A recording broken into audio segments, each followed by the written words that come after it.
Good morning everyone. Today in this video we're going to start the part D, the formation and collapse of the Second United Front from 1937 to 1949.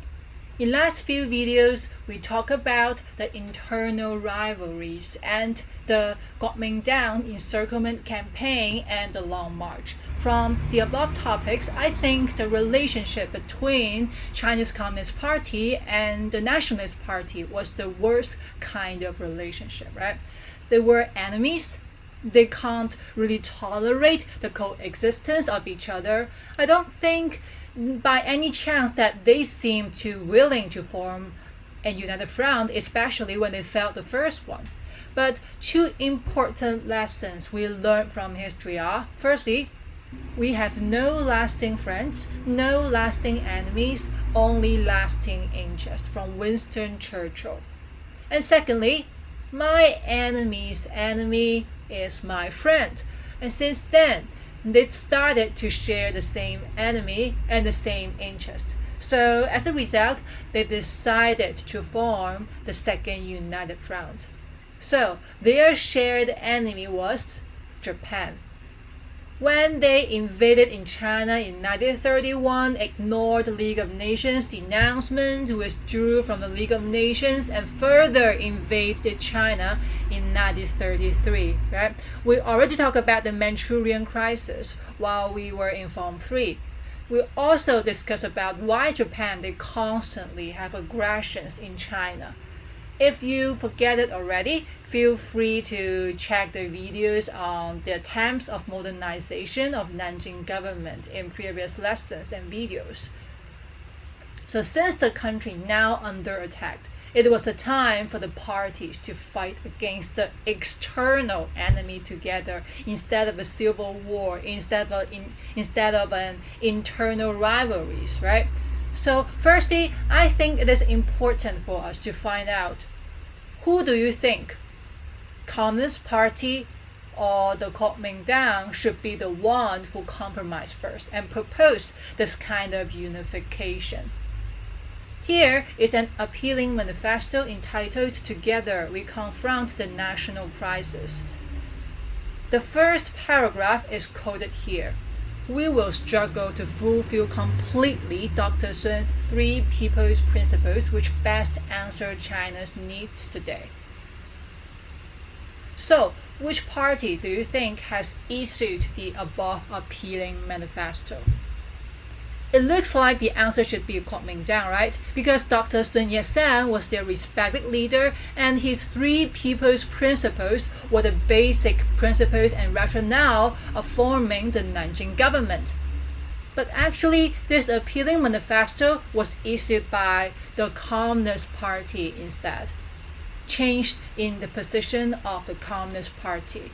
Beginning in the 1936, the Communist Party started to promote collaboration with all parties, not only Nationalist Party actually, all parties, all groups and armies in a ground alliance against Japan. So why they suddenly changed their attitude? This kind of radical change in the position of the Chinese Communist Party coincides with a basic shift in the Comintern's world revolutionary strategy. So actually it relates to Moscow, relates to USSR, their Comintern strategy. The Comintern's world revolutionary strategy, which they announced at the 7th Congress in August 1935. So, if we need to answer which party compromised first, I would answer none, because the Comintern was the first one to propose forming alliances. So, in their 7th Congress, they mentioned facing the rise of Nazi Germany and fascist Italy in Europe and the militarists in Japan in Asia. We proposed a resolution urging different national communist parties to form alliances with leftist and anti-fascist groups against the threat of these avowed enemies of fascism and Marxism. But aside from this kind of announcement made by Comintern, you have to see also in China, for the Communist Party, they can also benefit from this kind of policy. because at the old time they have internal rivalries and under encirclement campaign of the Nationalist Party, they suffer a lot, right? For example, the Long March, right? So this kind of policy of United Front actually can relieve them from the nationalist attack. I think even though it's a little inconsistent with what they should have, but I still think they can benefit, the Communist Party can benefit a lot from it.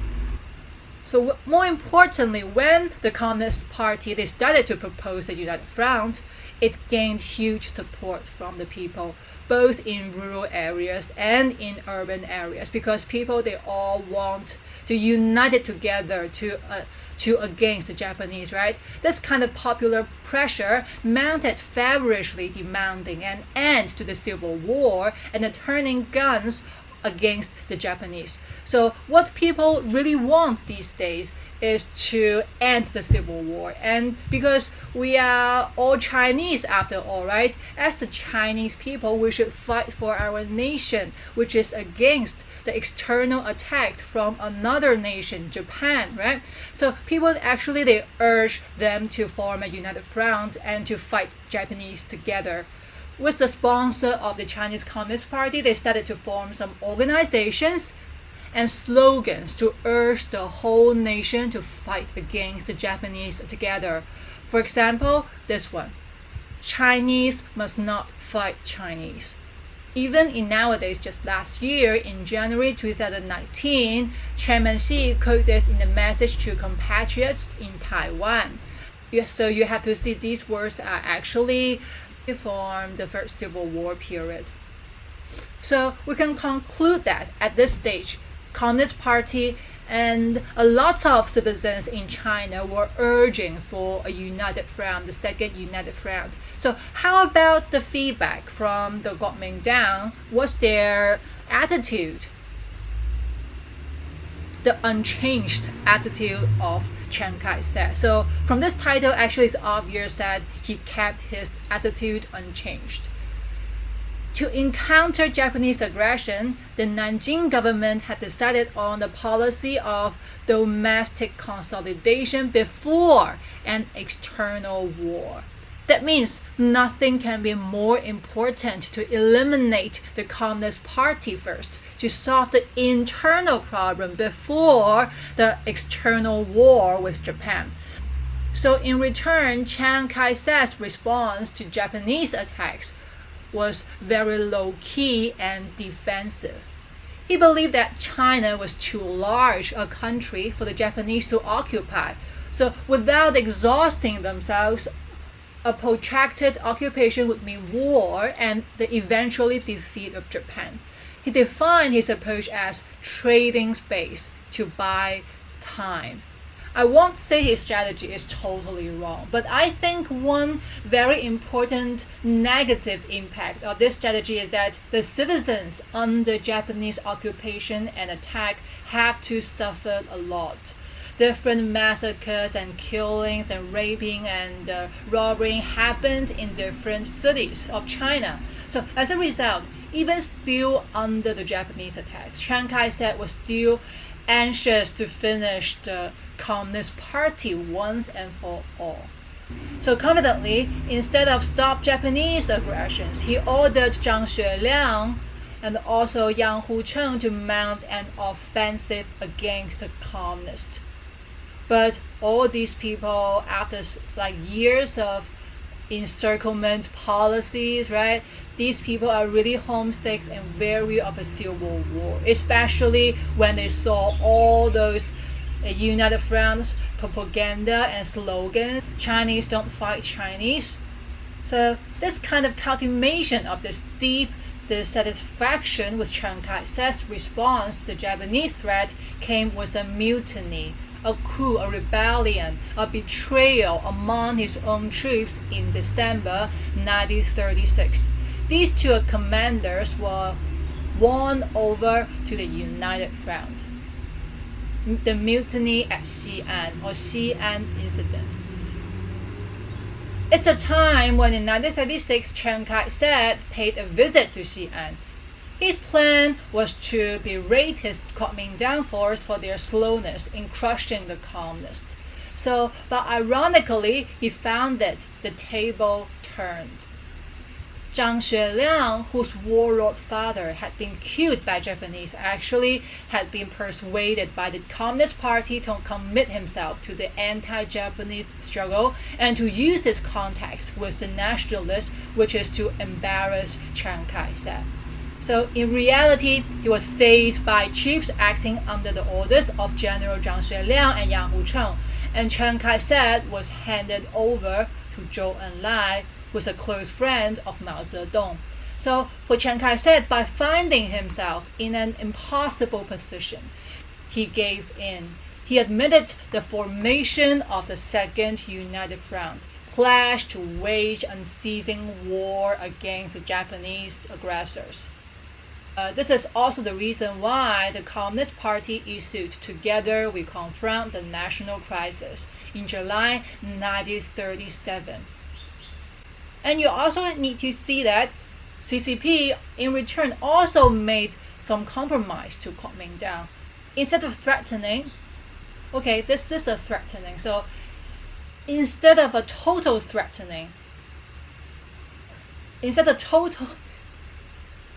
I won't say this as a total threatening. In the beginning, yes, this is kind of threatening, but you have to see the Communist Party in return also made some compromise to Kuomintang in this kind of appealing manifesto. For example, they will struggle to fulfill complete Dr. Sun Yat-sen's Three People's Principle, right? So instead of Karl Marx or Lenin, right? They were fulfilling Dr. Sun Yat-sen's idea, right? So they're giving up the foundation of their party. And then the CCP will abolish the policy of sabotage and Sovietization. This is the root of their organization and party, right, which aim at overthrow the Kuomintang government and will stop the forcible confiscation of the holdings of landlords, stop their confiscation of the landlords, right? So this is their main idea is why they gain popular support, but now they're giving it up. And they will abolish all existing Soviets in favor of the democratic government so as to achieve unified political administration throughout the country. More importantly, military. They actually abolished the name and insignia of the Red Army, which will be reorganized as the National Revolutionary Army, and is still subject to the control by the government's military commission. So you have to see, actually they make a huge compromise after this kind of Xian incident. It's not only about they try to threaten Chiang Kai-shek. Actually, they finally decide to have a cooperation with them instead, right? So after this, China was roughly divided into three parts: the Japanese occupied territory, the nationalist ruled territory centered around Chongqing, and the communist controlled territory centered around Yan'an.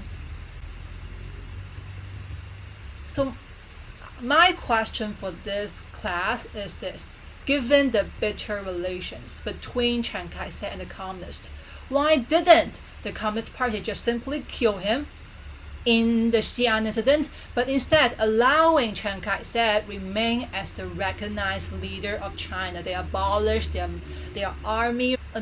They try to ignore, I won't say they abolish, but they try to ignore Karl Marx and Lenin, right? Their most important ideas, which was the root of the party. Why they try to make compromise instead of not just kill Chiang Kai-shek. This is the great challenge for them to kill him, right? So I would like you to post your answer on Team Post about your idea why instead of killing him, actually they're allowing him to remain as the recognized leader of China. Tell me your idea about it.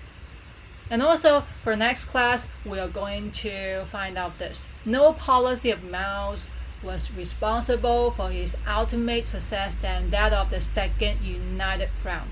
Because basically from this one, from the manifesto, right, from the Together We Confront the National Crisis, from all these, maybe you will think this is a betrayal of a Communist Party, of what is like Mao Zedong's idea and also Lenin and Karl Marx's idea about the Communist Party, about the communist state. So instead of a betrayal, this is, in the context of the resistance war, was the most important factor lead to Mao's ultimate success. So we're going to find out what happened to Mao and the Communist Party during the Second United Front and the resistance war to Japan, and to see how Mao gained his ultimate success after this. So see you in the next video.